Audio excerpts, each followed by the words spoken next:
I never thought I would be sitting in a lawyer's office, fighting for what was rightfully mine. But life has a funny way of throwing curveballs at you when you least expect them.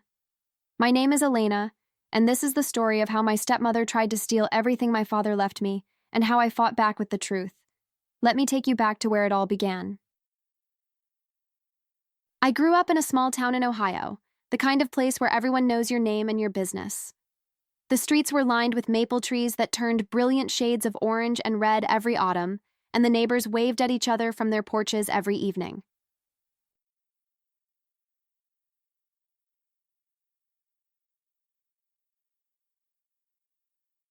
It was the kind of town where you could leave your doors unlocked and kids could play outside until the streetlights came on. That was where my story began, in that quiet, unassuming place that seemed so far removed from the drama and betrayal that would later consume my life. My father, Richard, was a hardworking man who owned a construction company that he built from the ground up. He started with nothing but a rusty pickup truck and a dream, and over 30 years, he turned it into one of the most successful construction businesses in the region. I remember watching him leave for work before dawn every morning, his thermos of coffee in one hand and his worn leather tool belt slung over his shoulder.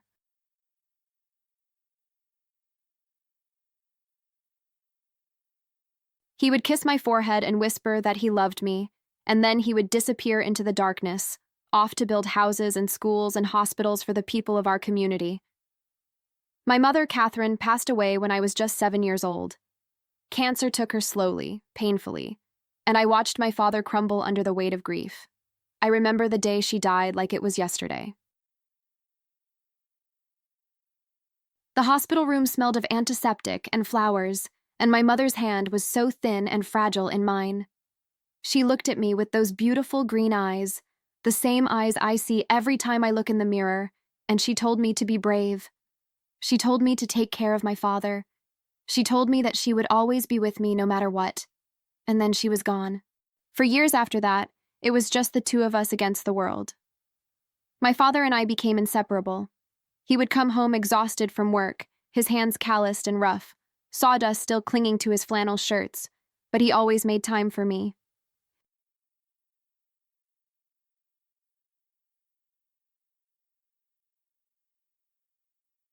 We would sit on the porch swing, eating ice cream straight from the carton and watching the sunset paint the sky in shades of pink and gold, and he would tell me stories about my mother.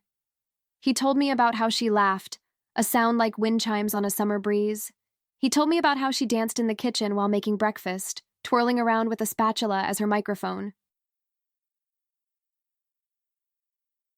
He told me about how she loved me more than anything in the world, more than the stars in the sky, more than all the ice cream in Ohio. My father said to me once, "Elena, your mother was the love of my life, but you are my reason for living."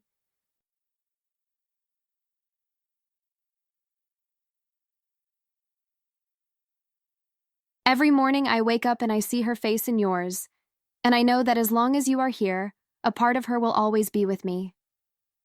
Those words stayed with me through everything that came after. They were my anchor when the storms came, my light in the darkness, my reminder that no matter what happened, I was loved, I was wanted, I mattered. Growing up without a mother was not easy. I missed her at every milestone, every birthday party, every school play. I missed her when I got my first period and had to figure out what was happening to my body by reading the pamphlets the school nurse gave me. I missed her when the other girls talked about going shopping with their moms or getting their hair done for prom.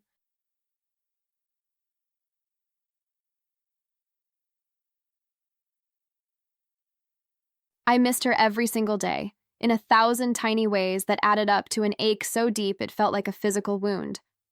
But my father did his best.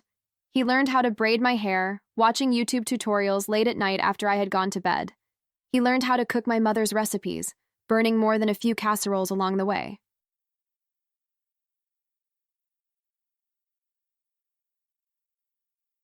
He showed up to every parent-teacher conference, every soccer game, every school concert, sitting in the front row with his camera and his proud smile.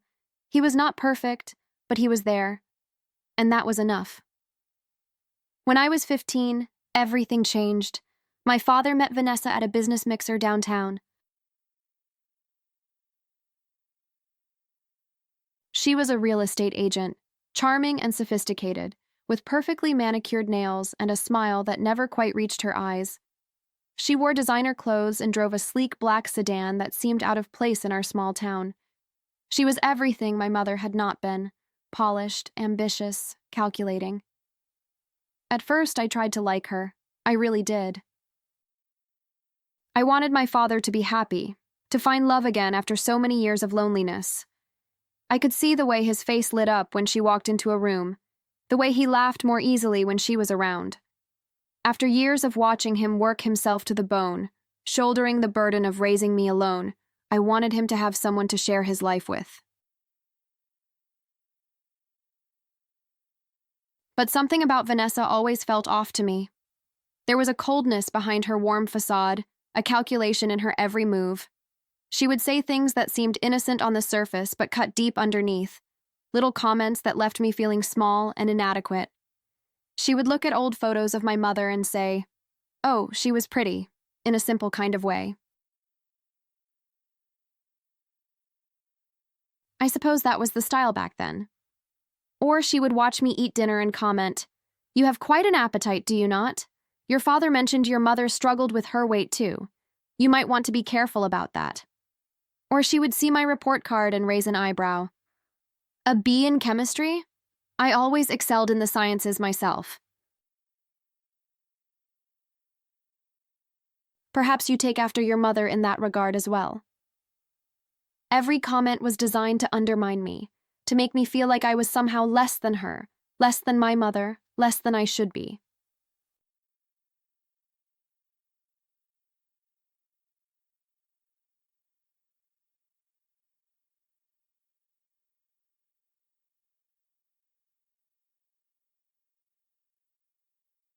But she delivered them with such a sweet smile, such an innocent tone, that it was impossible to call her out without looking like the oversensitive teenager who could not handle a little constructive criticism.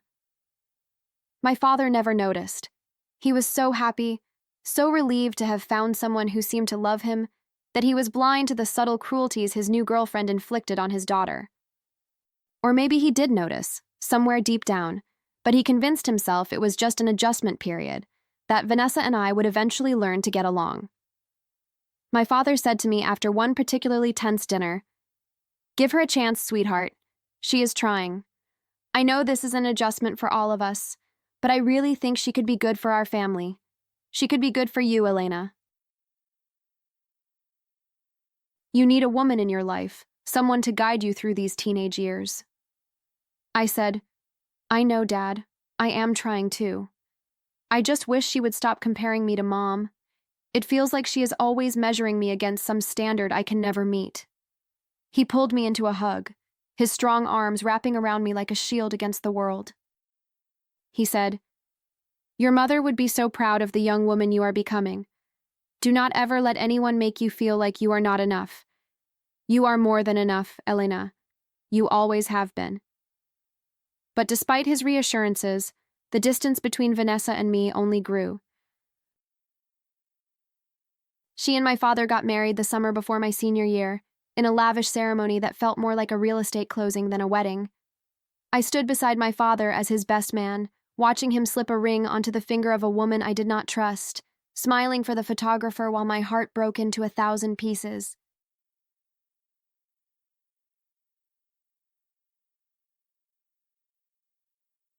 After the wedding, Vanessa wasted no time in erasing my mother's presence from our home.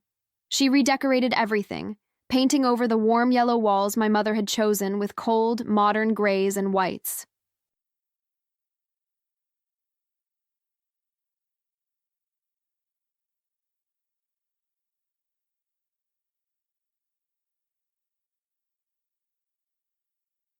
The yellow curtains my mother had sewn by hand, the ones with the little embroidered flowers that she had made during her pregnancy with me, were replaced with sleek, gray drapes that blocked out the sunlight.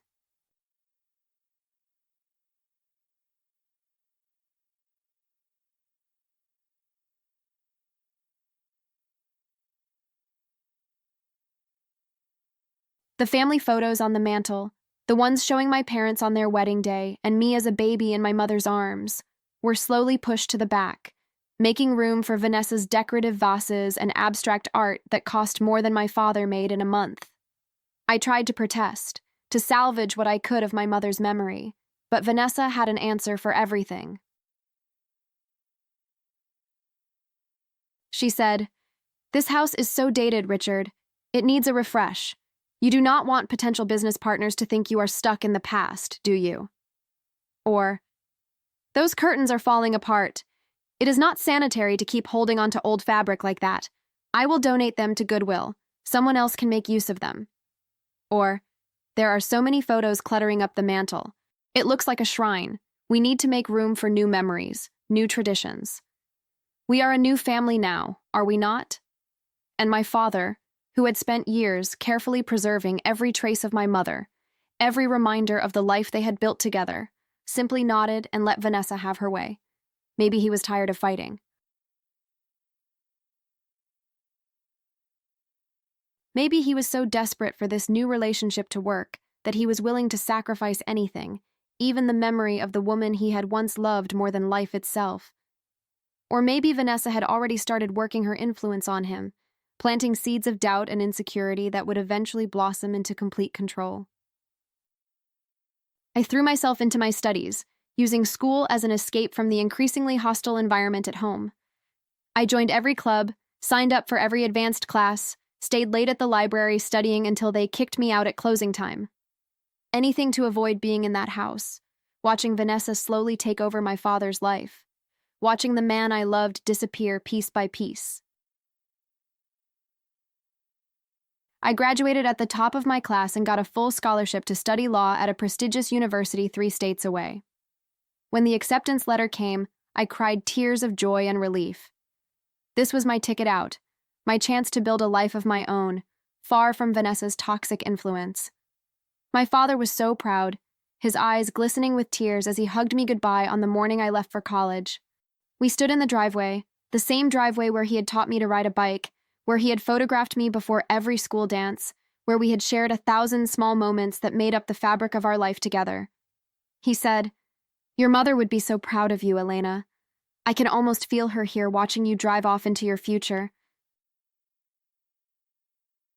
Go out there and show the world what you are made of.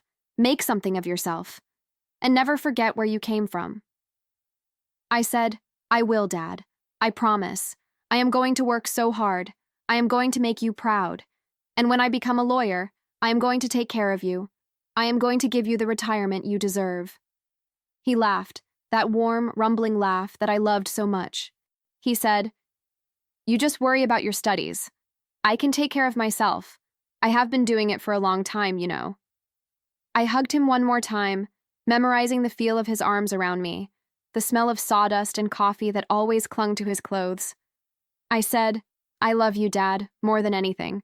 He said, "I love you too, sweetheart. Now go. Your future is waiting." Those were the last words we exchanged in person before everything changed. I drove away that morning with tears streaming down my face, watching my childhood home grow smaller and smaller in the rearview mirror until it finally disappeared around a bend in the road. I did not know it then, but I would never see it the same way again. During my first year of law school, I threw myself into my studies with a ferocity that surprised even me. I was determined to succeed, to prove that I was worthy of the scholarship I had been given, to build a career that would make my father proud.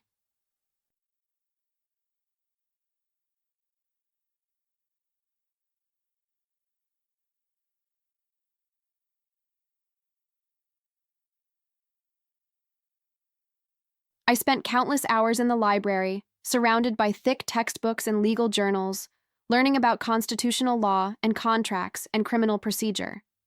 I made friends with other ambitious students, people who shared my drive and determination. I fell in love with the city, with its bustling streets and diverse neighborhoods and endless opportunities.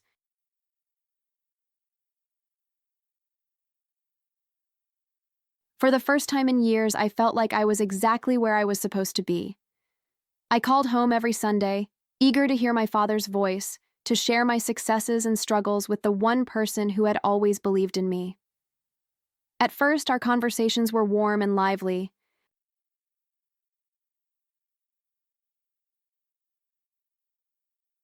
My father would tell me about projects he was working on, funny stories about his employees, updates about the neighbors and their various dramas.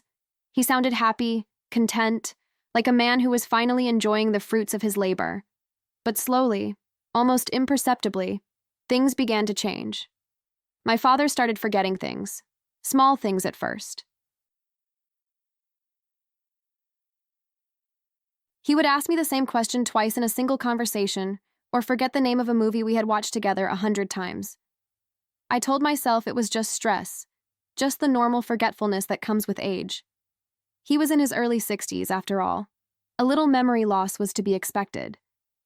Then, halfway through my first year, I got the call that changed everything. Vanessa's voice was calm, almost clinical, as she delivered the news that shattered my world. She said, "Elena, I need to tell you something about your father. We went to see a specialist last week. The doctor ran some tests, and the results came back yesterday.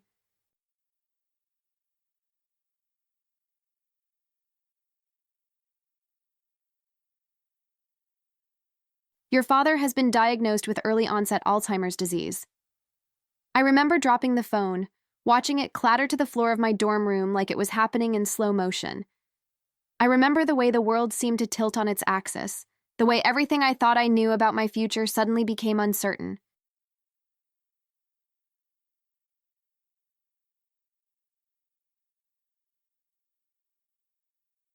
I remember picking up the phone with trembling hands and asking Vanessa to repeat what she had said, praying that I had misheard, that this was some cruel joke.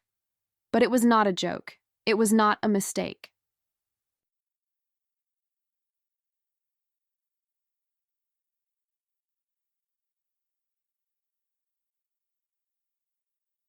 My father, the strongest man I had ever known, the man who had built a business empire with his bare hands, the man who had raised me alone and never once complained about the burden, was losing his mind.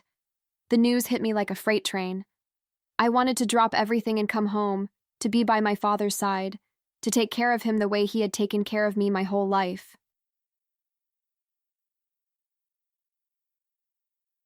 But when I told my father about my plan, he refused. He called me himself, his voice still strong despite the diagnosis, and said, "Elena, you have worked too hard to give up now. I am not going anywhere. The doctors say we caught it early, and there are treatments that can slow the progression. Vanessa will take care of me."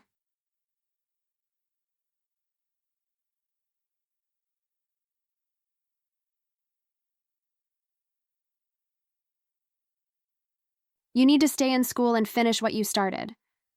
I said, "But Dad, I want to be there for you. I need to be there for you. You are more important than any degree." He said, "Listen to me carefully, sweetheart. The best thing you can do for me is finish what you started. Get your law degree, build your career, make something of yourself. That is what your mother would have wanted."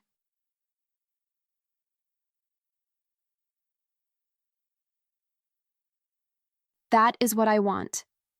Every time I think about you out there, following your dreams, it gives me a reason to keep fighting. Do not take that away from me. I said, "I am scared, Dad. I am so scared of losing you." His voice softened, and for a moment, I could hear the father I had always known, the man who had held me when I cried and celebrated with me when I succeeded. He said, "I know, sweetheart. I am scared too. But we cannot let fear run our lives. We have to keep moving forward, keep fighting, keep living.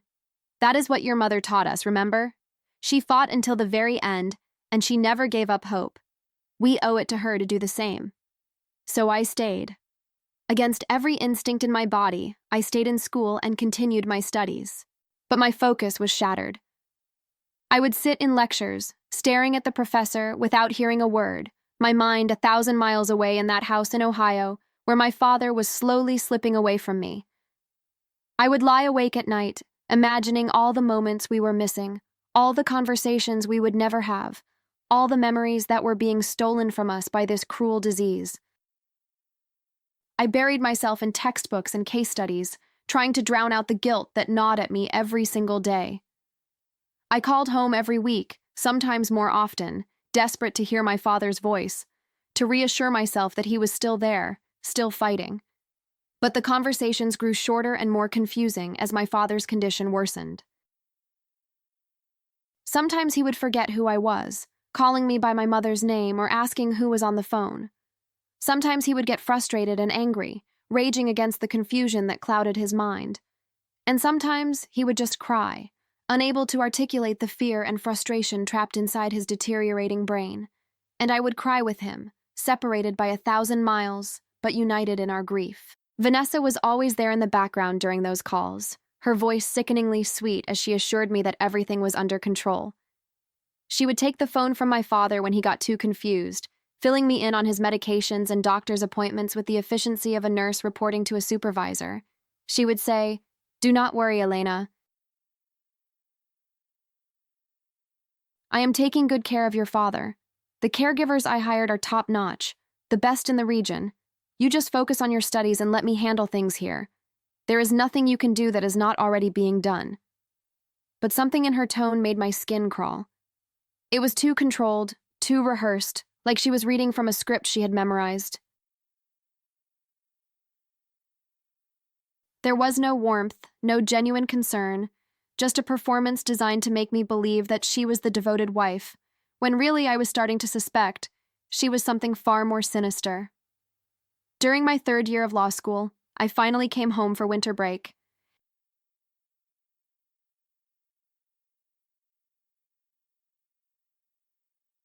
I had been planning to visit for months, counting down the days until I could see my father again, hold his hand, remind him of who I was and how much I loved him. What I found when I walked through the door shocked me to my core.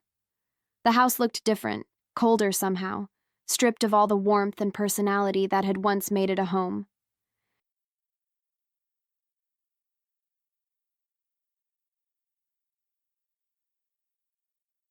The furniture had been rearranged, the walls repainted in shades of gray that reminded me of a hospital. The last remaining photos of my mother had been removed from the mantel entirely, replaced by impersonal decorative objects that could have come from any showroom.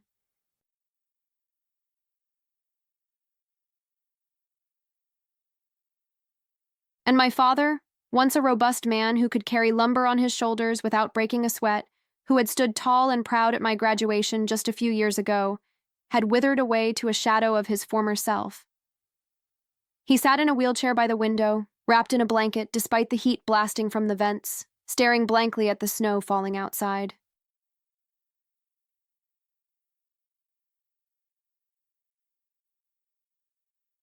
He did not turn when I entered the room.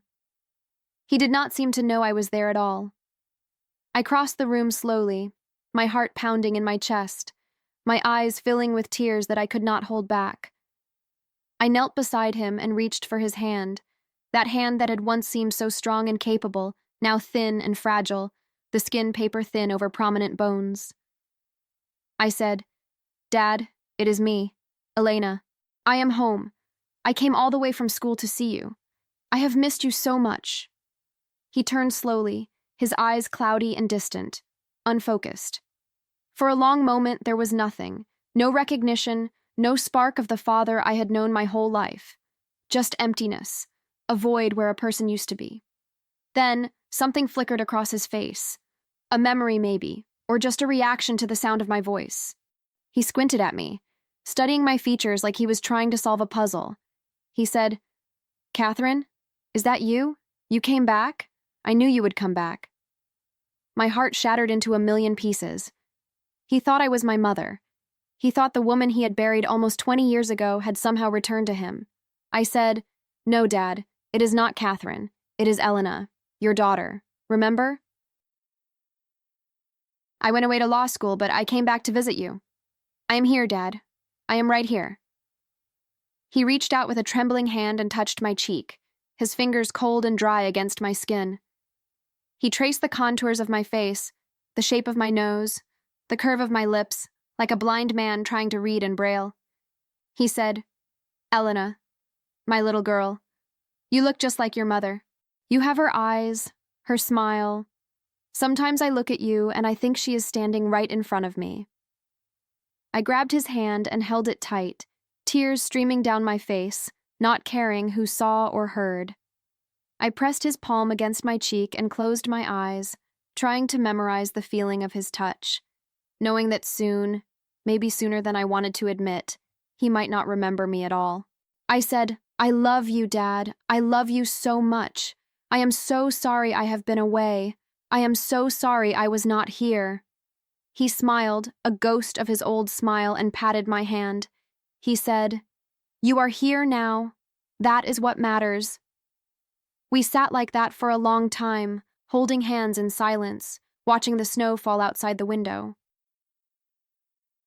I tried to tell him about law school, about my classes and my friends and my plans for the future, but I was not sure how much he understood. Sometimes he would nod and smile, and I would hope that some part of him was still there, still listening. Other times his eyes would glaze over and he would drift away, lost in some memory or hallucination that I could not access.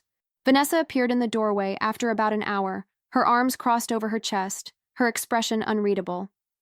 She was dressed immaculately, as always, in designer clothes that probably cost more than my monthly rent. Her hair was perfectly styled, her makeup flawless. She looked like she was about to host a dinner party, not care for a dying man. She said, "He has good days and bad days. Today seems to be a good one. You are lucky you caught him on an upswing. Yesterday he did not recognize anyone, not even the caregivers who have been with him for months." There was no warmth in her voice, no compassion, just cold, clinical detachment, like she was reporting on the status of an investment rather than the decline of her husband. I said, "How long has he been like this?" When I talked to him on the phone a few months ago, he still seemed mostly himself. A little confused, maybe, but nothing like this. She said, "The disease progressed faster than the doctors expected. They said it can happen sometimes, especially with the early onset variety. 1 month he is fine, the next he can barely remember his own name. But I have hired the best caregivers money can buy. He is well taken care of, I assure you." I looked around the sterile room, at the hospital bed that had replaced my father's beloved wooden frame, at the pill bottles lined up on the dresser like soldiers, at the wheelchair that had become his prison. I said, "This does not feel like home anymore. It feels like a hospital ward. Where are all his things?"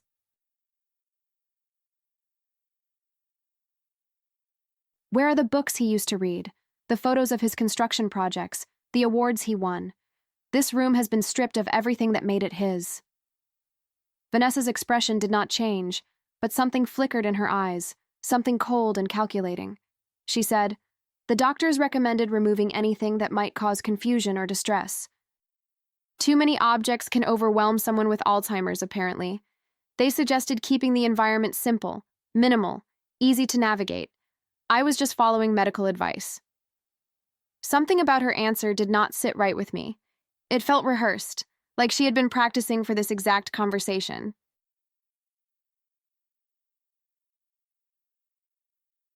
But I was too exhausted, too emotionally drained from seeing my father in this state, to press the issue. That night I could not sleep. I lay in my childhood bed, staring at the ceiling, listening to the old house creak and groan around me. Everything felt wrong, off-kilter, like I had stepped into a parallel universe where my home existed, but had been subtly altered in 1,000 small ways. Around 2 a.m, I heard footsteps in the hallway. Soft, deliberate footsteps, like someone trying not to be heard. I crept to my door and peered out through the crack, watching as Vanessa descended the stairs with a flashlight in hand. She was dressed in a silk robe, her feet bare on the hardwood floors, moving with the confidence of someone who had made this journey many times before.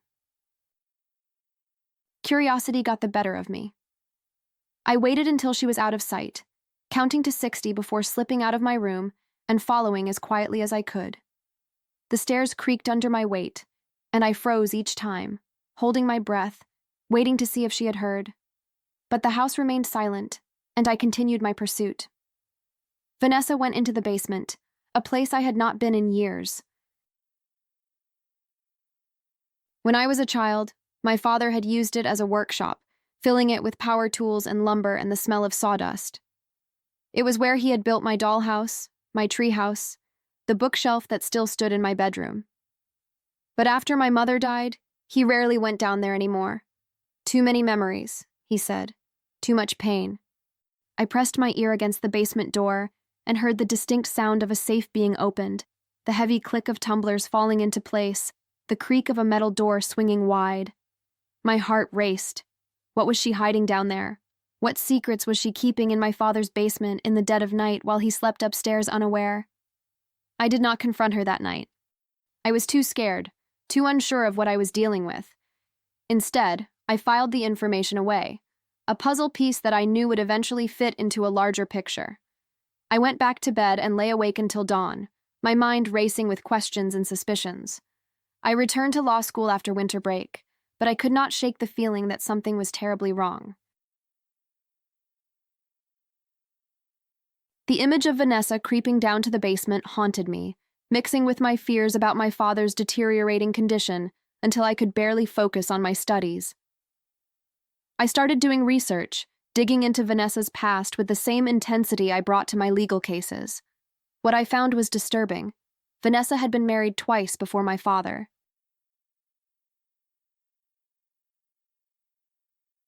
Her first husband, a wealthy real estate developer named Harold, had died of a heart attack at 52, just 3 years into their marriage. He left her a substantial inheritance, including several properties and a portfolio of investments worth millions. The death was ruled natural causes, and Vanessa was portrayed in the local papers as a grieving widow. Her second husband, a retired businessman named Frank, had died after falling down a flight of stairs in their home. He was 65 and in good health, with no history of mobility issues or balance problems. The official cause of death was accidental, a tragic fall that broke his neck. Vanessa inherited his entire estate, including a beach house, a yacht, and more money than most people make in a lifetime. 2 dead husbands, 2 massive inheritances.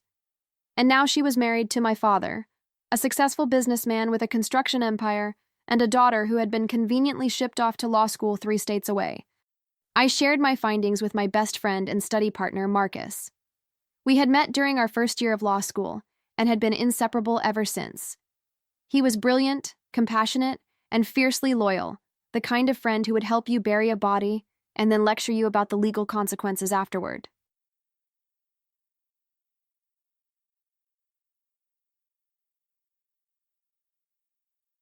He looked at the documents I had gathered, his expression growing more and more troubled with each page.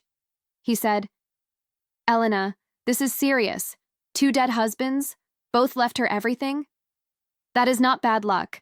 That is a pattern. You need to go to the police." I said, "And tell them what? That my stepmother has bad luck with husbands? I have no proof of anything." Both deaths were ruled natural or accidental. There was no evidence of foul play, no suspicious circumstances, nothing that would justify reopening the cases.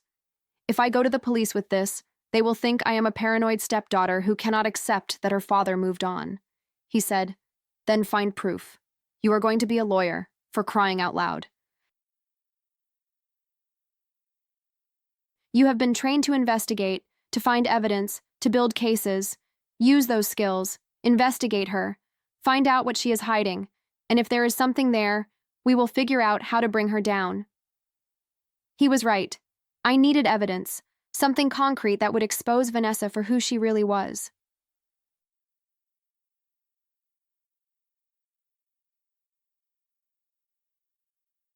I needed to protect my father from the woman who I was increasingly certain was planning to do him harm. Over the next few months, I made several trips home, each time gathering more information. I became a spy in my own childhood home, observing Vanessa's every move, listening to her phone conversations, going through her mail when she was not looking. What I discovered painted a picture of systematic manipulation and financial exploitation. I discovered that Vanessa had been slowly isolating my father from his friends and business associates. People who had known him for decades suddenly found themselves shut out, their calls unreturned, their invitations declined.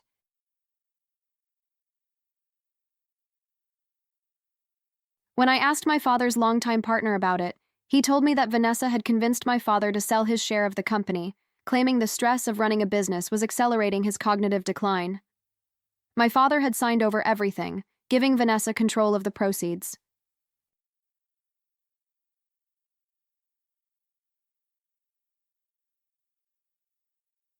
I discovered that Vanessa had convinced my father to sign a power of attorney, giving her complete control over his finances, his medical decisions, his entire life. She had done this early in his diagnosis, when he was still lucid enough to sign documents, but confused enough to trust whatever she put in front of him.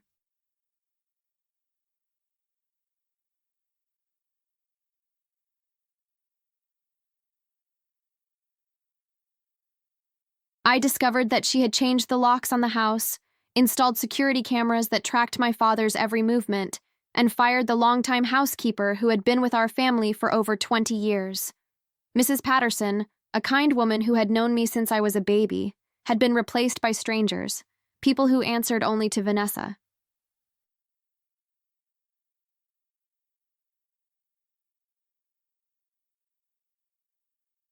During one visit, I managed to get into the basement while Vanessa was out at a hair appointment. She had given me a key to the house, probably to maintain appearances, not realizing that I would use it to investigate her crimes.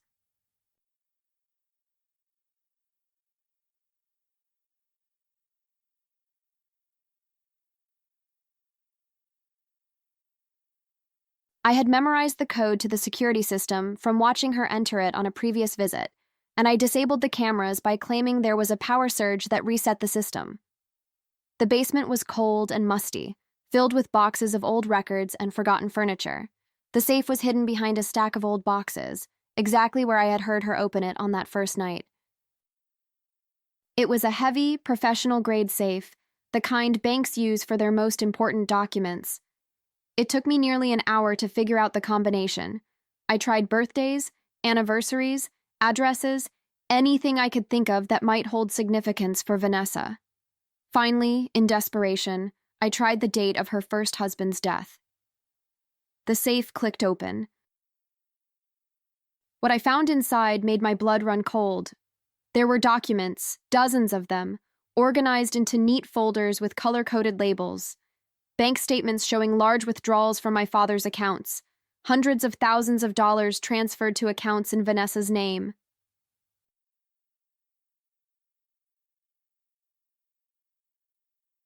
Property deeds that had been transferred from my father to Vanessa, including the family home and several commercial properties. Stock certificates, insurance policies, investment accounts, all quietly moved into her sole ownership while my father sat upstairs, unaware that his life's work was being stolen from him. And there, in a folder labeled Estate, was a will. A will I had never seen before, dated just 6 months after my father's diagnosis, leaving everything to Vanessa and nothing to me. Not a cent, not a memento, not even a mention of my existence. My hands trembled as I read through the document. The language was cold and impersonal, nothing like the way my father spoke. It stated that Richard hereby revoked all previous wills and codicils, and that upon his death, his entire estate would pass to his beloved wife, Vanessa. There was no provision for me, no acknowledgement of the daughter he had raised alone, the daughter he had sacrificed so much for.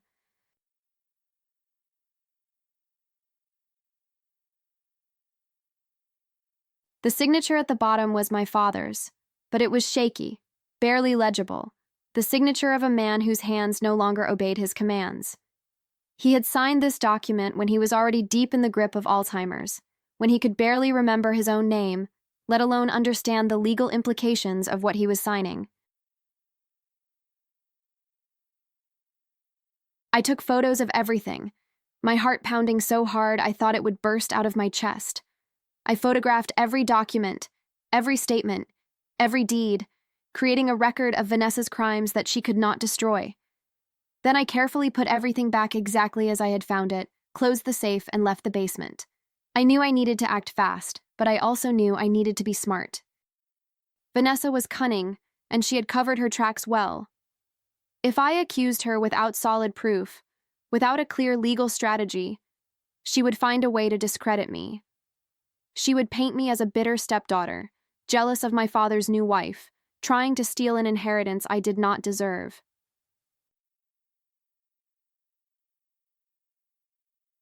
She had probably already laid the groundwork for this narrative, telling friends and neighbors about the difficult relationship between us, about my jealousy and resentment. I called Marcus as soon as I was safely in my car, my hands still shaking from what I had discovered. I said, "I found the evidence. She forged a will. She has been stealing from my father for years. Hundreds of thousands of dollars, maybe more. Properties, investments, everything. She has taken everything from him, and she is going to take the rest when he dies." He said, "What are you going to do?" I said, "I need to find the real will. The one my father made before he got sick. I know it exists. He told me about it when I was 16. He said he had put everything in my name, that no matter what happened, I would be taken care of. He was so proud of what he had built, and he wanted to make sure it went to me." Marcus said, "Where would he have kept it? If Vanessa found it, she would have destroyed it by now." I said, "That is the problem. I have no idea, but I have to find it. Without the original will, it is just my word against hers, and right now, she has all the power." The search for the real will consumed my every waking moment. I went through old files, searching my father's office at the company before Vanessa sold it.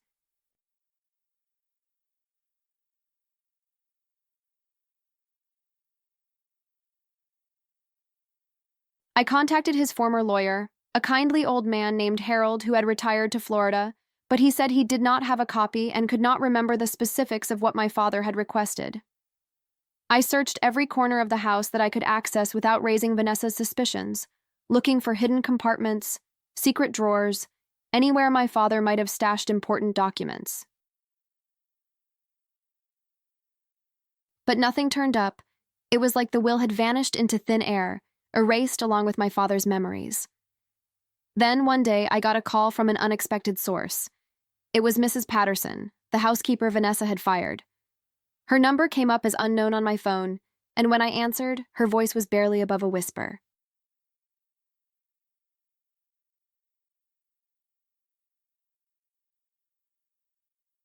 She said, "Elena, I have been wanting to reach out to you for months, but I was afraid. Your stepmother threatened to ruin me if I talked. She said she would tell everyone I was a thief, that I had stolen from the family. She said no one would ever hire me again." I said, "Mrs. Patterson, please, I need your help. My father is in danger, and I do not know what to do. You were with our family for over 20 years. You knew my mother. You helped raise me. If there is anything you know, anything at all, please tell me." She said, "I know, child. I know. That woman is evil. I saw things while I was working in that house, things I wish I could forget, things that haunt me to this day." I said, "What kind of things? Tell me everything." She took a deep breath, and when she spoke again, her voice was steadier, stronger, like she had finally decided to unburden herself of a secret she had been carrying for too long. She said, she would give him extra medication, more than the doctors prescribed. I saw her crushing pills into his food, into his drinks.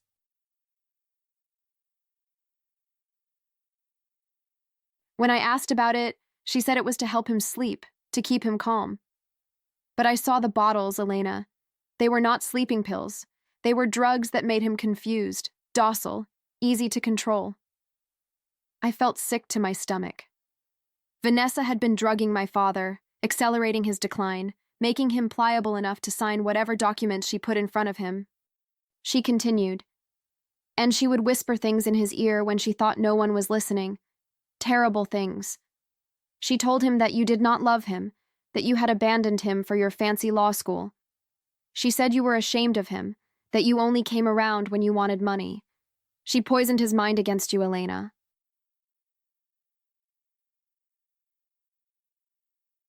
Every day, little by little, she made him believe that his own daughter had betrayed him. Tears streamed down my face as I listened to her words. All those times my father seemed confused about who I was, all those moments when he looked at me with fear or suspicion instead of love, it was because of her. She had systematically turned my father against me, using his disease as a weapon. I said, "Mrs. Patterson, do you know anything about a will? The real will? The one my father made before he got sick?" There was a long pause on the other end of the line. I could hear her breathing, could sense her weighing the risk of what she was about to say. She said, "Your father was a smart man, Elena. Smarter than that woman ever gave him credit for." He knew something was not right with her, even before the disease took hold. He came to me one day, about a year after they got married, and asked me to hide something for him. My heart nearly stopped. I said, "What did he ask you to hide?" She said, "A metal box, about the size of a shoebox. He said it contained important documents, things he did not want anyone to find."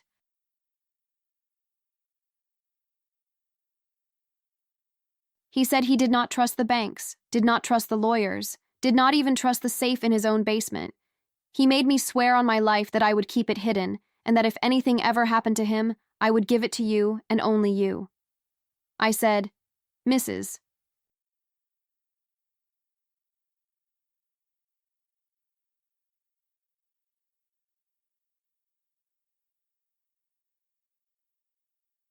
Patterson, where is the box now?"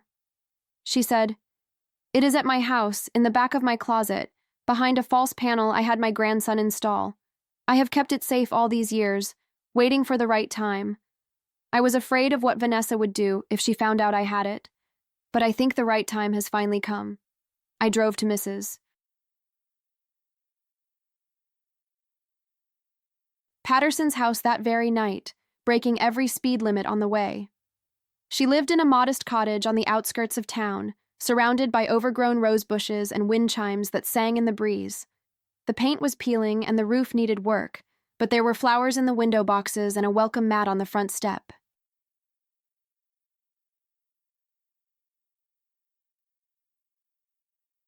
It was a home filled with love, even if it was not filled with money. She greeted me at the door with tears in her eyes and pulled me into a tight embrace, the same embrace she used to give me when I skinned my knee as a child. She said, "I am so sorry, Elena. I should have come to you sooner. I should have been braver. I let that woman intimidate me, and your father paid the price. I will never forgive myself for my cowardice." I said, "It is okay, Mrs. Patterson. You are helping me now. That is what matters. You are the only one who believed me, the only one who saw through her facade. Without you, I would have no hope at all."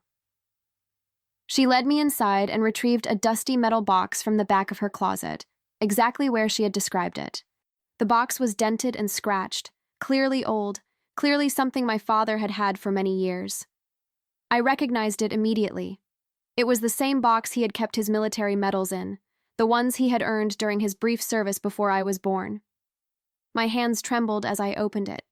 Inside were several documents, yellowed with age but still perfectly legible. There was my parents' marriage certificate, a copy of my birth certificate, a few old photographs of my mother that I had never seen before. And there, at the bottom, was my father's real will, dated 3 years before his diagnosis, when he was still healthy and sharp and completely in control of his faculties.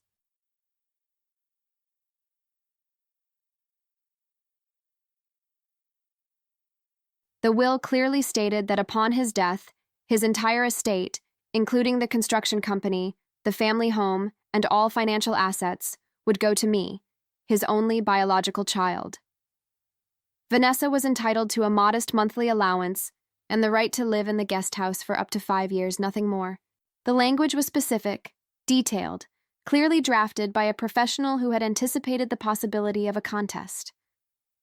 I clutched the document to my chest and wept, great heaving sobs that shook my whole body. I said, "He did not forget me. He never forgot me. Even when the disease was stealing his memories, even when Vanessa was poisoning him against me, some part of him remembered. Some part of him protected me." Mrs. Patterson placed a comforting hand on my shoulder, her own eyes glistening with tears. She said, "Your father loved you more than anything in this world, Elena. He used to talk about you all the time, about how proud he was of you, about how much you reminded him of your mother. He would light up whenever your name was mentioned. That love does not disappear just because the mind gets confused. It is deeper than memory, stronger than disease. Do not let that woman take that away from you. Fight for what is yours. Fight for your father's legacy. I said, I will. I promise you, Mrs. Patterson. I will fight with everything I have.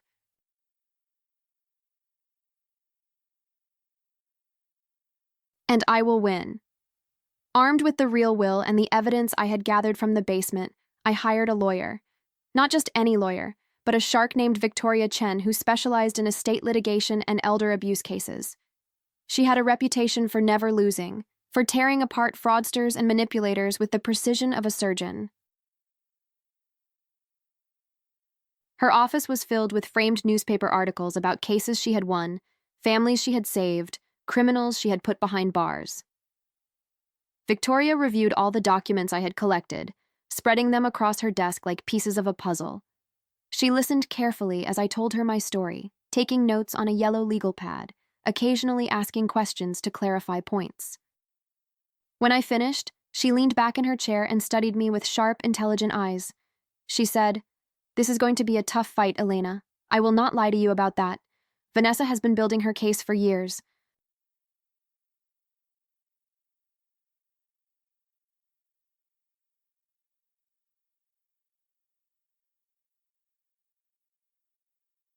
She has power of attorney. She has medical professionals who can testify that your father was competent when he signed the new documents.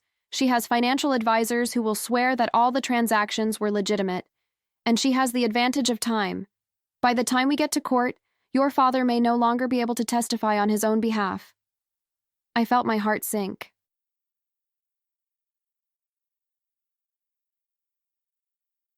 I had hoped that with the real will and the evidence of fraud, the case would be straightforward. But Victoria was telling me that Vanessa had prepared for this, had anticipated a challenge and built defenses against it. Victoria continued, "But we have something she does not have, Elena. We have the truth."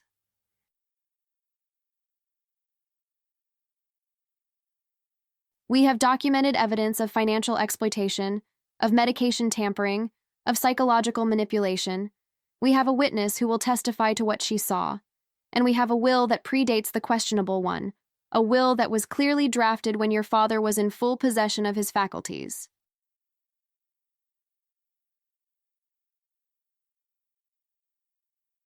In my experience, the truth has a way of coming out, no matter how hard people try to bury it. We just have to be patient and persistent. I said, "How long will this take? My father is getting worse every day. I'm afraid he will not survive long enough to see justice done." Victoria's expression softened, and for a moment, I saw past the tough litigator to the human being underneath. She said, "I understand your urgency, but rushing this could backfire. We need to build an airtight case, one that leaves no room for doubt. If we go in half-cocked, Vanessa's lawyers will tear us apart. They will paint you as a greedy daughter trying to steal from a grieving wife. They will say you fabricated the evidence, coerced Mrs.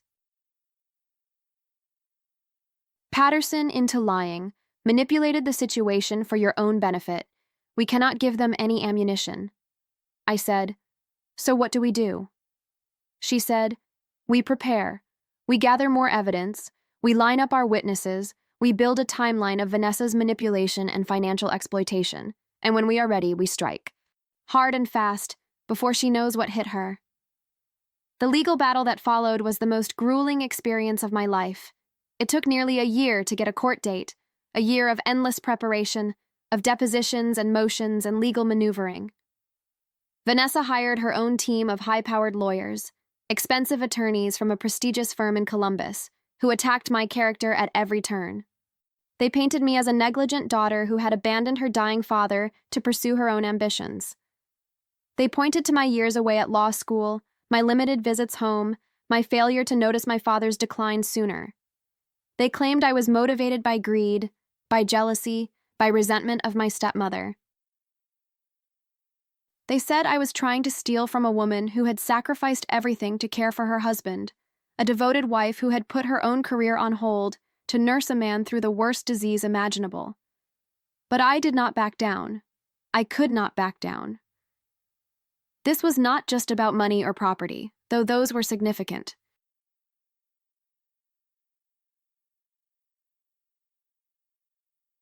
This was about my father's legacy, about honoring his true wishes, about making sure the woman who had manipulated and abused him did not get away with it.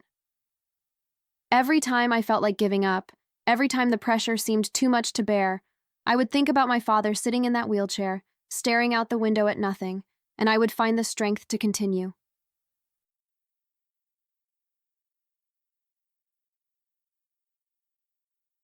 The turning point came when we called Mrs. Patterson to testify.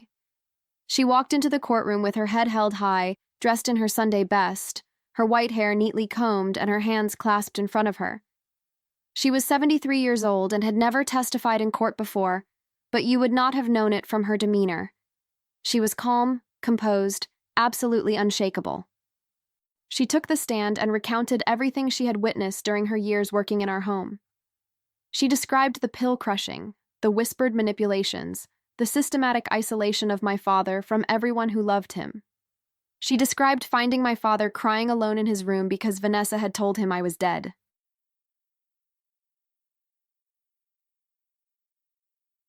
She described the fear in his eyes when Vanessa entered a room, the way he would flinch at her touch. She said, "I watched Mrs. Vanessa give Mr. Richard extra pills when she thought no one was looking. I heard her tell him terrible things about his daughter, things that were not true. I saw the light go out of his eyes a little more each day because of her cruelty. That woman is not a wife. She is a predator, and she has been feeding on Mr. Richard since the day she married him." Vanessa's lawyers tried everything to discredit her. They suggested she was lying out of spite because she had been fired. They pointed to her modest income and implied she had been bribed to testify. They questioned her memory, her qualifications, her motives, but Mrs. Patterson did not waver. She answered every question calmly and directly, never rising to the bait, never losing her composure. She said, "I am 73 years old. I have worked my whole life. I have raised children and grandchildren. I have nothing to gain from lying and everything to lose. I am here because Mr. Richard was a good man who deserved better than what that woman did to him.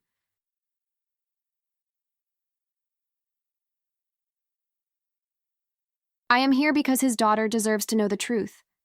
And I am here because I could not live with myself if I stayed silent any longer." Then came the medical testimony.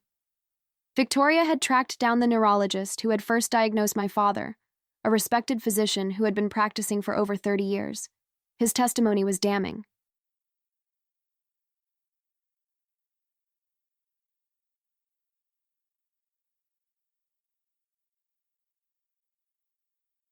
The doctor said, "At the time the second will was allegedly signed, Mr. Richard's cognitive function was severely impaired. My records show that he scored extremely low on the standard dementia assessments. He had difficulty recognizing family members, could not remember his own address, and struggled to follow simple instructions."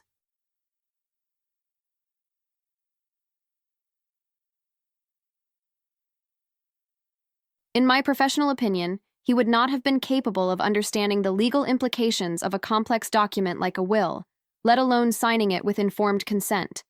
Any document signed by him at that stage would be highly suspect. We also presented expert testimony about the medications Vanessa had been giving my father. A pharmacologist analyzed the prescriptions and the dosages and concluded that she had been over-medicating him, giving him sedatives and anti-anxiety drugs that would have made him even more confused and compliant. The pharmacologist said, "The combination of medications Mrs. Vanessa was administering in the doses she was using would have significant cognitive effects. They would make the patient drowsy, disoriented, and highly suggestible. This is not standard treatment for Alzheimer's disease. This is chemical restraint. This is elder abuse." When Vanessa finally took the stand, she tried to maintain her composure. She was dressed in a conservative black dress, her makeup subtle, her demeanor that of a grieving widow rather than a defendant.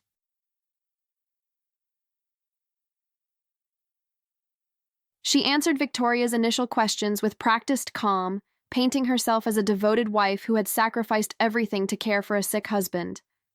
But as the questioning continued, Victoria began to expose the cracks in her facade. She presented the bank records, showing withdrawals that could not be explained.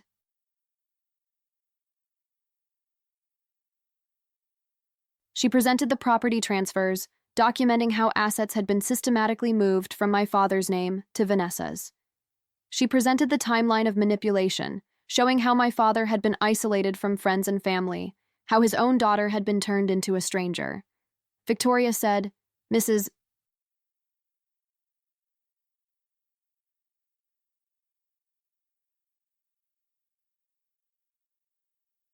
Vanessa, can you explain why over $300,000 was transferred from your husband's accounts to your personal account in the Cayman Islands during the 2 years after his diagnosis? Vanessa blinked, and I saw a flicker of something, fear, maybe, or calculation, cross her face. She said, That was for household expenses and medical bills.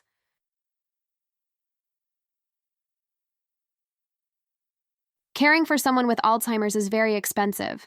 I had to hire around-the-clock caregivers, purchase medical equipment, pay for specialized treatments. Victoria said, $300,000 in 2 years for household expenses and medical bills? Can you provide receipts or documentation for these expenses? Vanessa hesitated. She said, I would have to check my records. Everything happened so fast, and I was so focused on caring for my husband that I did not always keep perfect documentation. Victoria said, We have already checked your records, Mrs. Vanessa. We subpoenaed them 6 months ago. There is no documentation for expenses anywhere close to that amount.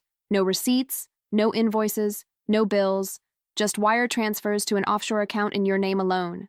An account that, interestingly, was opened just 2 months after your husband's diagnosis.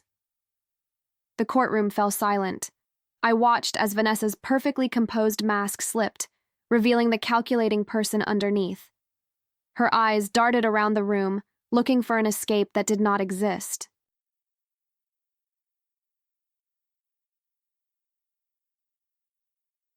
Victoria continued, And can you explain why you had your husband sign over power of attorney just 3 weeks after his diagnosis, before he had even begun treatment, before his family had been notified, before any of the standard legal protections for incapacitated individuals had been put in place?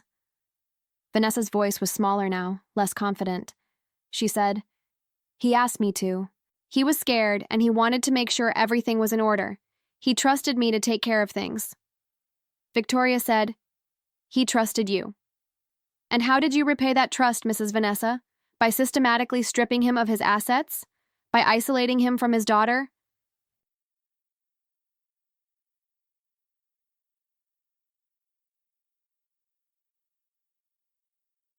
By over-medicating him until he could not remember his own name? The judge called for order as murmurs rippled through the courtroom.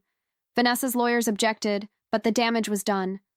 The truth was finally coming out, and there was nothing anyone could do to stop it. The verdict came 3 weeks later. I sat in the courtroom with Marcus on one side and Mrs.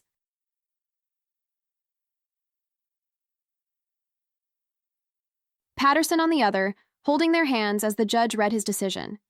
The second will was declared invalid due to evidence of undue influence and lack of testamentary capacity. The original will, the one my father had written when he was healthy and clear-minded, was reinstated as the true and binding document.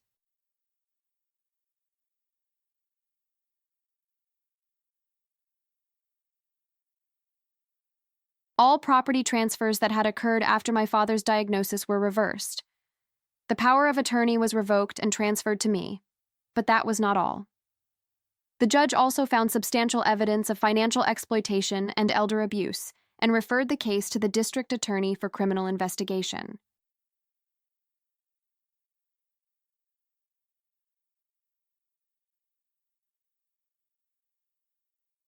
Vanessa was arrested that same day and charged with multiple counts of fraud, forgery, and elder abuse. I sat in the courtroom as the verdict was read, tears streaming down my face. It was over. After years of fighting, of doubting myself, of fearing that justice would never come, it was finally over. After the trial, I went straight to the care facility where my father lived. I walked through the sterile hallways that smelled of disinfectant and despair, past the nurse's station and the activity room, to the small private room where my father spent his days. He was sitting in his wheelchair by the window, just like the first time I had visited him. But now, knowing what Vanessa had done, the image broke my heart in a new way.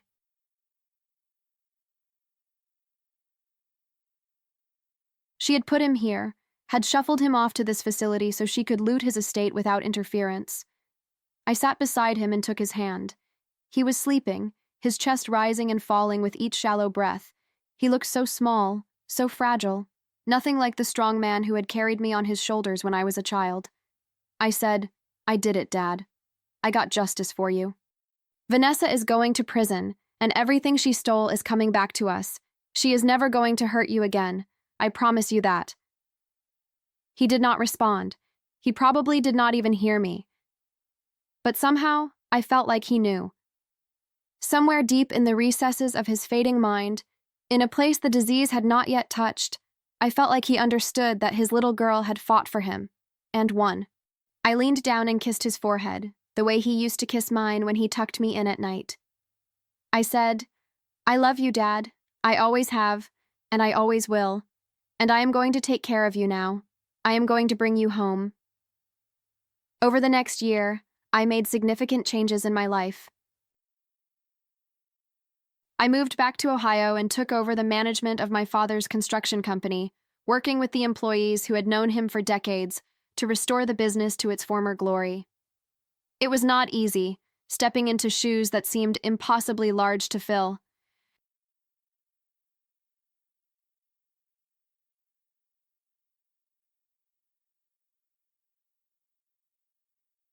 But I was surrounded by people who believed in my father's vision, who remembered the man he had been, and who were willing to help me carry forward his legacy.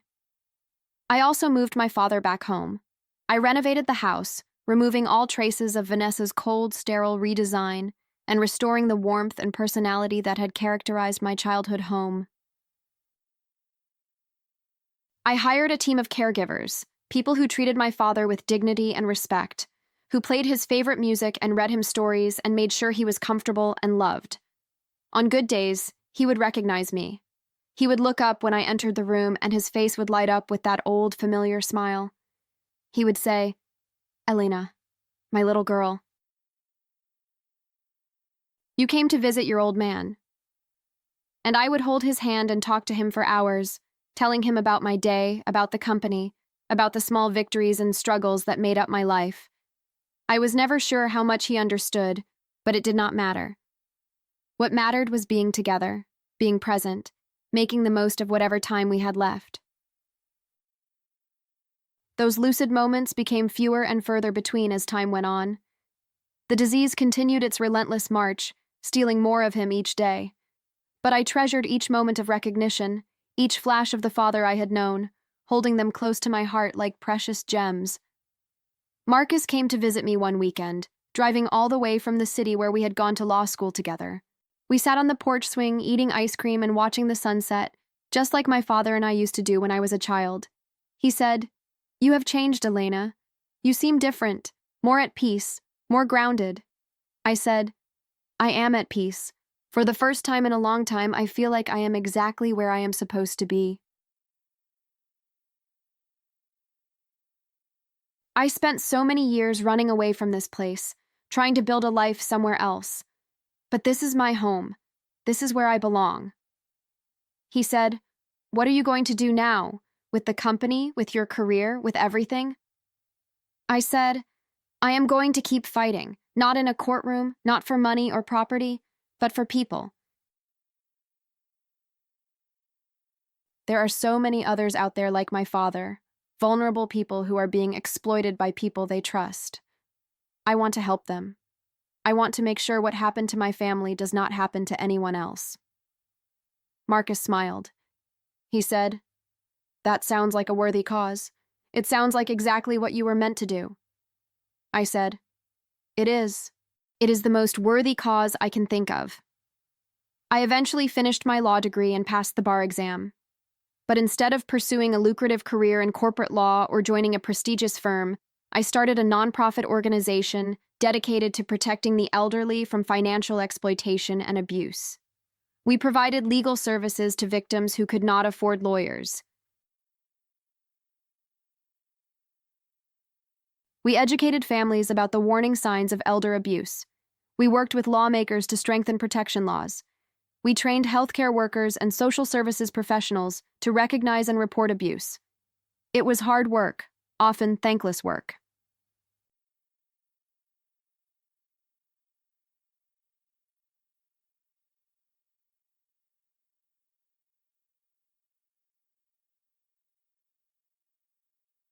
But every time I saw a family reunited, every time I helped bring an abuser to justice, every time I saw a vulnerable person protected from harm, I knew it was worth it.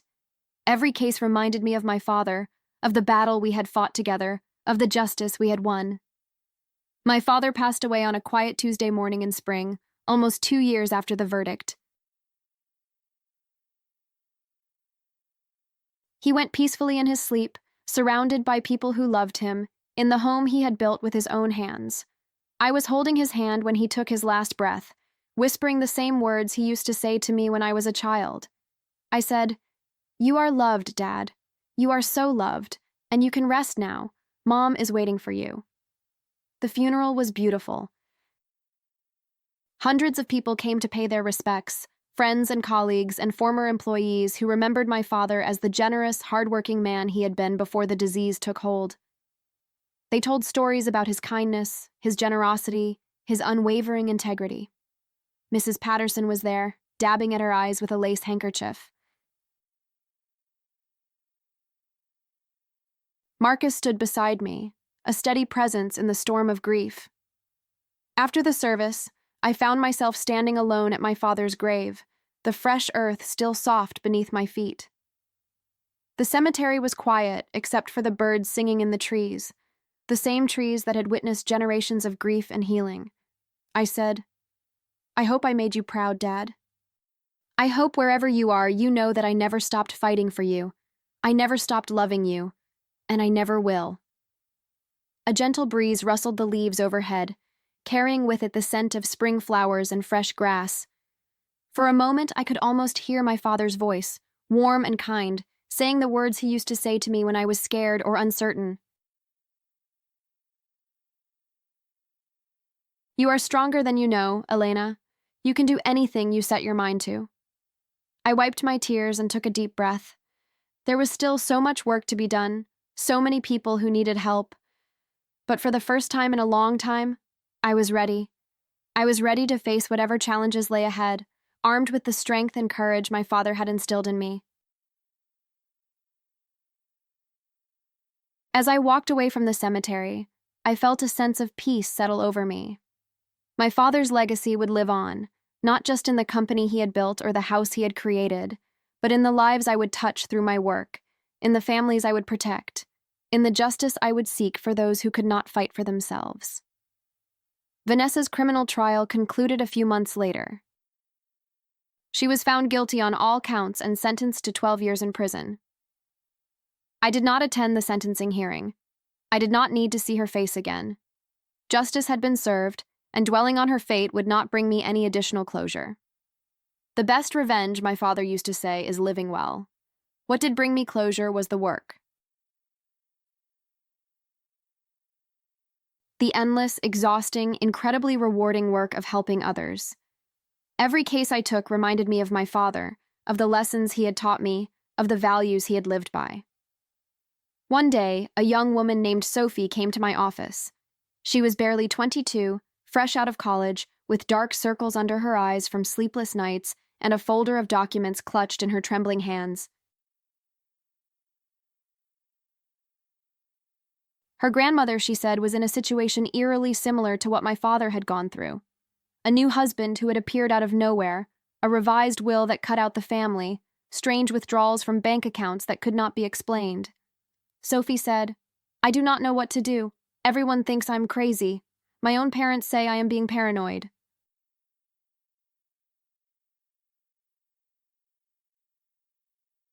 They say Grandma is just in love, that I am being selfish for questioning her happiness. But I know something is wrong. I can feel it in my bones. I looked at her. at the fear and determination in her eyes, and I saw myself a decade ago. I saw the same desperation, the same frustration, the same refusal to accept injustice. I said, "You are not crazy, Sophie, and you are not alone." Sometimes the people closest to a situation are the last ones to see what is really happening. Trust your instincts. We are going to fight for your grandmother together. And we did. We gathered evidence, built our case, fought through the courts and the bureaucracy and the doubt, and in the end, we won.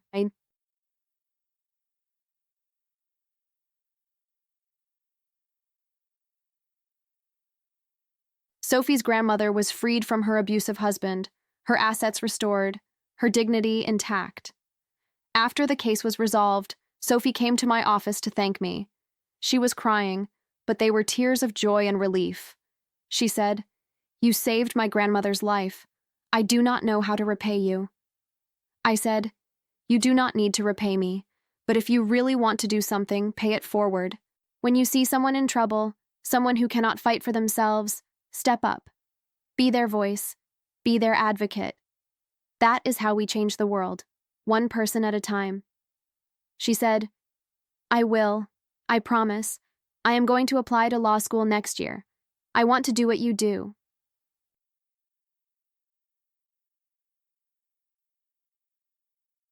I want to help people like you helped my grandmother.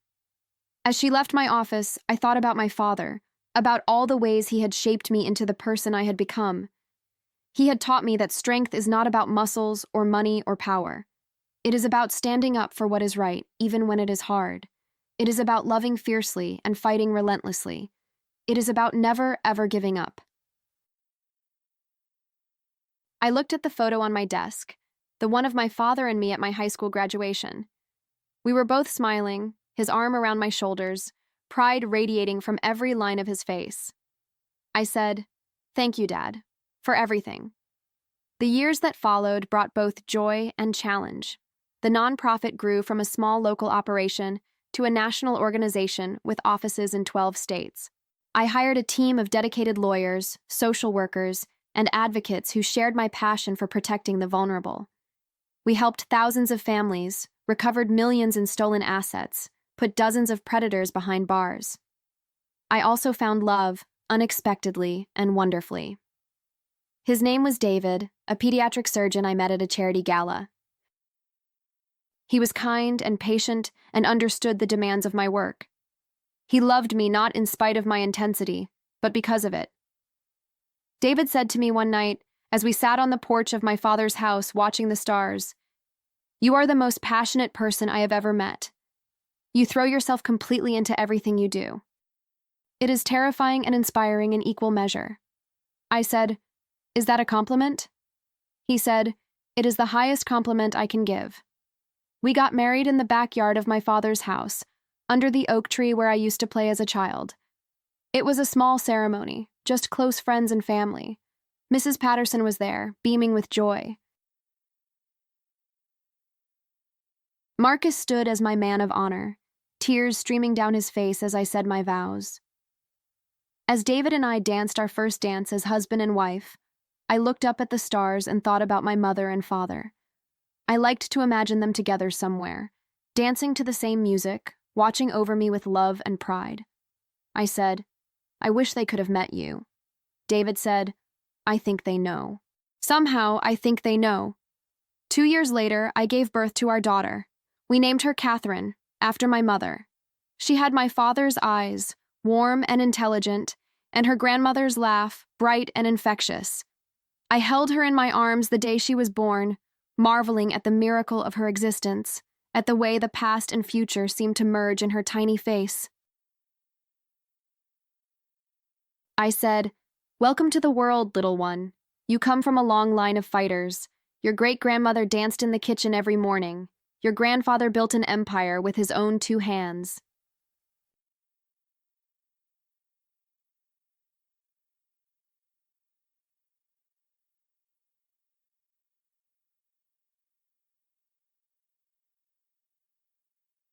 And your mother learned that sometimes the hardest battles are the ones we fight for love." Catherine cooed and wrapped her tiny fingers around mine. and I knew that everything I had been through, every struggle, every tear, every sleepless night, had led me to this moment of perfect connection. My name is Elena.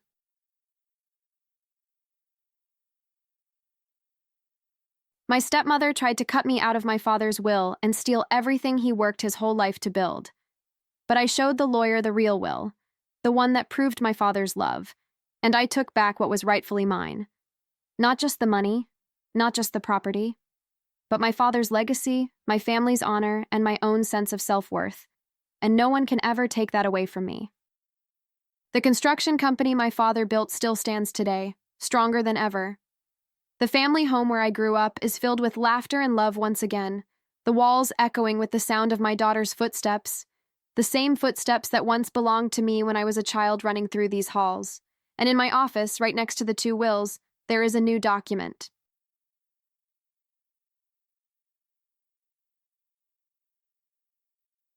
It is my will, the one I wrote for Catherine, promising her everything I have, everything I am, everything I hope to become. Because that is what parents do. We build, we protect, we fight, and we love, unconditionally and eternally, until our very last breath and beyond. My father taught me that. My mother taught me that. And now I teach it to my daughter, hoping that she will carry it forward to her own children someday, continuing the cycle of love and resilience that defines our family. There is one more thing I want to share before I go. Something I learned through all of this pain and struggle and ultimate triumph. It is something my father never said out loud, but something he showed me every single day of his life. The people who love us never really leave us. They live on in the lessons they teach us, in the values they instill in us, in the courage they inspire in us.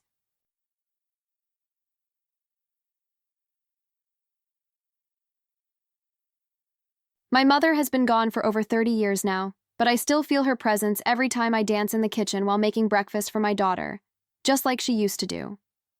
My father has been gone for 10 years, but I still hear his voice every time I stand up for someone who cannot stand up for themselves. Every time I fight for justice when it would be easier to walk away. They are with me, always, and they always will be. I remember sitting with my father during one of his lucid moments near the end. He had been confused all morning, not recognizing the caregivers, not understanding where he was. But then, suddenly, he looked at me with clear eyes, the fog lifting for just a few precious minutes. He said, "Elena, I am so proud of you. You have grown into such a strong woman.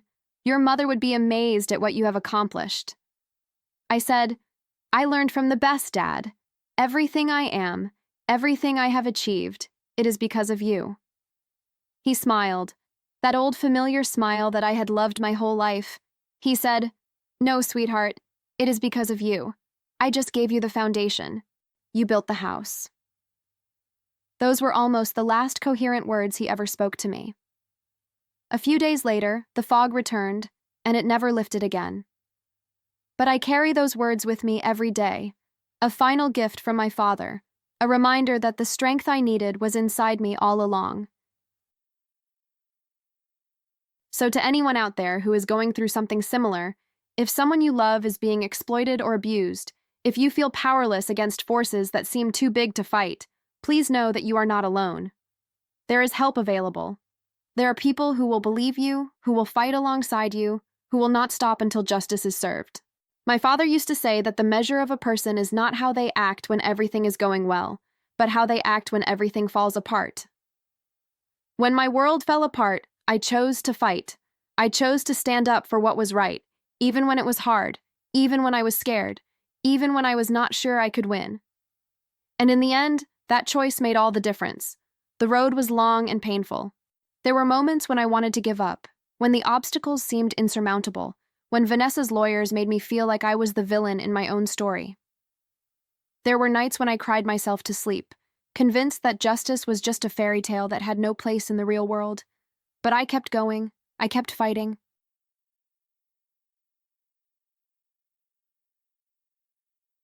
I kept believing that the truth would prevail, that love was stronger than greed, that good could triumph over evil. And it did. Not easily, not quickly, but eventually, and absolutely. If you take anything from my story, let it be this: never underestimate the power of truth. Never underestimate the strength that lies within you, and never ever give up on the people you love. Because love is worth fighting for, justice is worth fighting for, and you, whoever you are, wherever you are worth fighting for too. This is not the end of my story. Not by a long shot. Every day brings new challenges, new opportunities to make a difference, new chances to honor my father's memory and carry forward his legacy. And I embrace each one with open arms and a grateful heart. Last month, I spoke at a conference for elder law attorneys, sharing my story and the lessons I had learned. After my presentation, a young man approached me, tears in his eyes. He said, "My grandfather is in a situation just like your father was. I have been trying to convince my family that something is wrong, but no one believes me. Hearing your story gives me hope. It makes me think maybe I can fight too." I said, "You can fight. You must fight. Your grandfather is counting on you, even if he does not know it. Be his voice, be his advocate, and do not stop until you win." He nodded, wiping his eyes. He said, "Thank you, Ms. Elena. You have no idea what your words mean to me." I said, "I think I do. I was exactly where you are standing 10 years ago, and someone believed in me when I needed it most. Now I am passing that belief on to you." Those moments make everything worth it. Every hour of preparation, every courtroom battle, every sleepless night worrying about the outcome.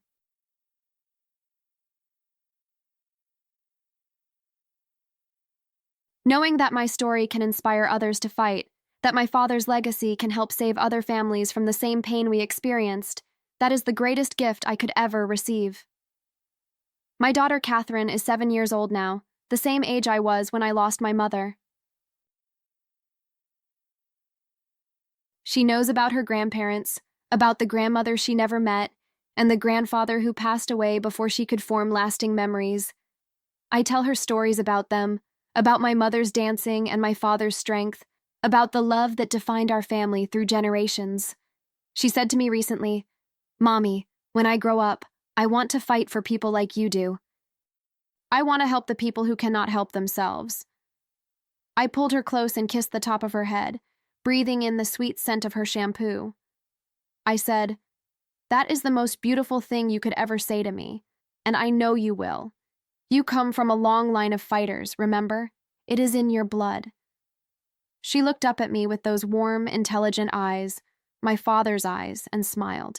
She said, "I remember. Grandpa Richard was a fighter, Great-Grandma Catherine was a fighter, and you are the biggest fighter of all." I laughed, tears pricking at my eyes. I said, "I am not sure about that, but I do my best." She said, "That is what Grandpa would have wanted, right? For us to do our best?" I said, "That is exactly what he would have wanted. That is my story, the real story, the one that matters. I am Elena. I am a wife, a mother, a lawyer, an advocate. I am a survivor. I am my father's daughter and my mother's legacy. I am flawed and imperfect and still learning every single day, but I am also strong, stronger than I ever knew I could be. Strong enough to fight for what is right, strong enough to protect the people I love, strong enough to honor the memory of those who came before me.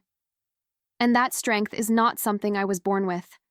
It is something I built, day by day, choice by choice, through every challenge and every triumph. It is a strength that was forged in the fire of adversity and tempered by the love of the people who believed in me. My father taught me that strength is not the absence of fear, but the courage to act despite it. My mother taught me that love never dies, it just changes form. And together they taught me the most important lesson of all, that we are never truly alone, as long as we carry the people we love in our hearts. That is my story, and I am so grateful I got to share it with you.